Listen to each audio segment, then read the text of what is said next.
Dear students, पिछली videos में हम क्वेश्चन फर्स्ट, सेकंड और थर्ड का सॉल्यूशन पढ़ चुके हैं। अब हम इस वीडियो में क्वेश्चन फोर्थ का सॉल्यूशन देखेंगे।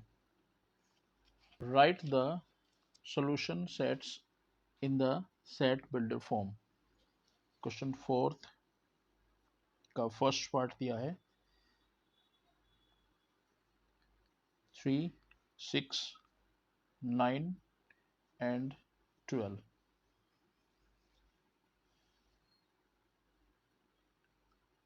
इस सेट के एलिमेंट्स हैं 3, 6, 9 और 12 और आप देख रहे हैं कि ये सभी एलिमेंट्स 3 के मल्टीपल्स हैं।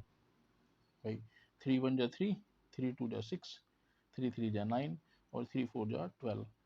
इसको हम ऐसे भी समझ सकते हैं कि 3 को हम ऐसे लिख सकते हैं 3 इंटू 1। 6 को हम कैसे लिख सकते हैं 3 इंटू 2। 9 को हम कैसे लिख सकते हैं 3 इंटू 3 और 12 को हम कैसे लिख सकते हैं 3 इंटू 4। क्लियर। तो स्टेटमेंट फॉर्म में इसको हम ऐसे लिख सकते हैं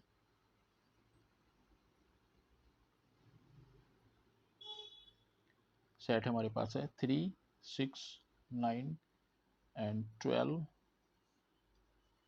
इस सेट को हमें रोस्टर सेट बिल्डर फॉर्म में लिखना है। तो पहले हम curly bracket x such that x is equal to 3n where n is a natural number, n natural number है, that is n belongs to capital N।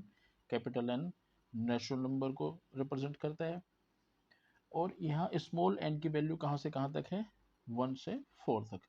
तो हम इसको लिख सकते हैं 1 is less than or equal to n is less than or equal to 4। Curly bracket को enclose कर देते हैं। इसका मतलब है कि n की वैल्यू 1 के इक्वल भी है, 1 से बड़ी है और 4 से छोटी है और 4 के इक्वल भी है। क्वेश्चन 4 का second part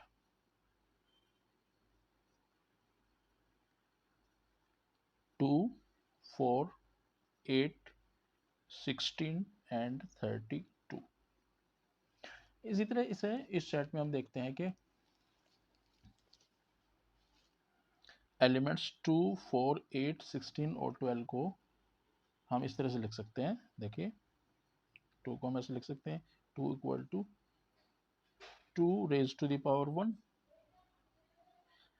2 raise to the power 1 का मतलब है कि 2 को एक बार मल्टीप्लाई करते हैं। 4 को हम लिख सकते हैं 2 रेज टू द पावर 2। इसका 2 रेज टू द पावर 2 का मतलब है कि 2 की मल्टीप्लाई 2 से 2 बार करते हैं। 8 को हम लिख सकते हैं 2 रेज टू द पावर 3। इसका मतलब यह है कि 2 की मल्टीप्लाई 2 से 3 टाइम्स करते हैं। 2 1 जा 2, 2 2 जा 4, 4 2 जा 8। क्लियर। नेक्स्ट हमारे पास एलिमेंट है 16। 16 को हम लिख सकते हैं 2 रेज टू द पावर 4। देखिए 2 1 जा 2, 2 2 जा 4, 4 2 जा 8, 8 2 जा 16, 1 2 3 4। तो इसको लिख सकते हैं 2 raise to the power 4। Clear. Next element हमारे पास है 32।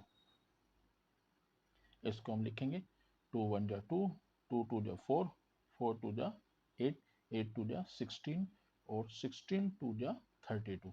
यानी कि 1 2 3 4 5 कितने टाइम्स हुआ 5 टाइम्स। तो 32 को हम लिख सकते हैं 2 raise to the power 5।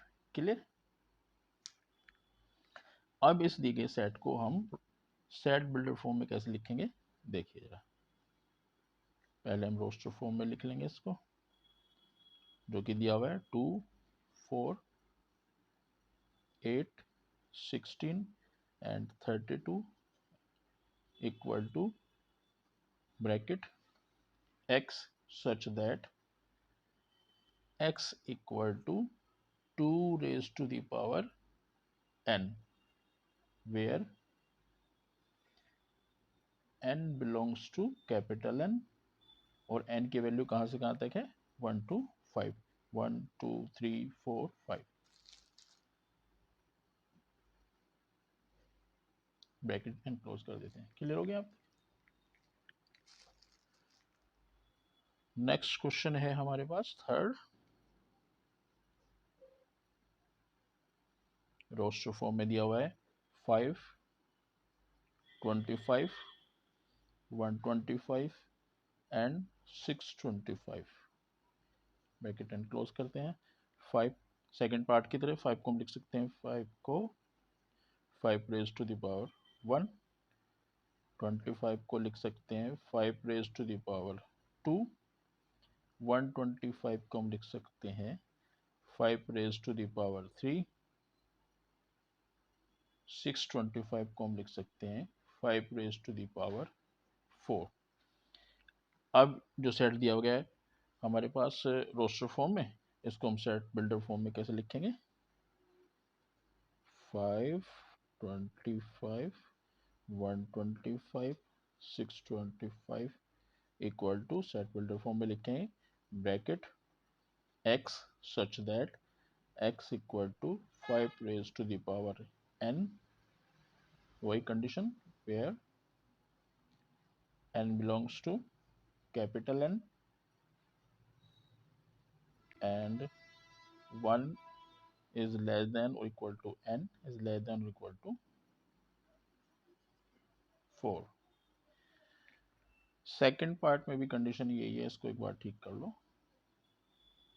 1 is less than equal to n is less than equal to 5। Clear?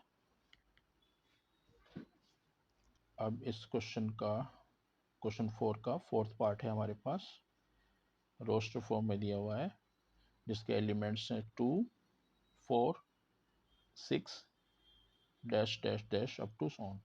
इस डैश डैश का मतलब है अप टू सो ऑन, मतलब इसके बाद भी बहुत सारे एलिमेंट हो सकते हैं। क्लियर? अब आप इसको देखते हैं कि 2 4 6 एक्चुअल है क्या है। 2 4 6, 2 को हम लिख सकते हैं 2 इंटू 1, 4 को हम लिख सकते हैं 2 इंटू 2, 6 को हम लिख सकते हैं 2 into 3 up to so on. ये क्लियर हो रहा है कि सब ये 4 6 सभी 2 के मल्टीपल्स हैं। क्लियर? तो इसको रोस्टर फॉर्म में हम कैसे लिखेंगे, पहले जो सेट दिया हुआ है उसको एज इट इज लिख लेते हैं, 2 4 6 equal to x such that x equal to 2n, n belongs to n। यहाँ पर कोई कंडीशन नहीं लिखेंगे क्योंकि n की वैल्यू इनफाइनाइटली कहीं तक भी हो सकती है।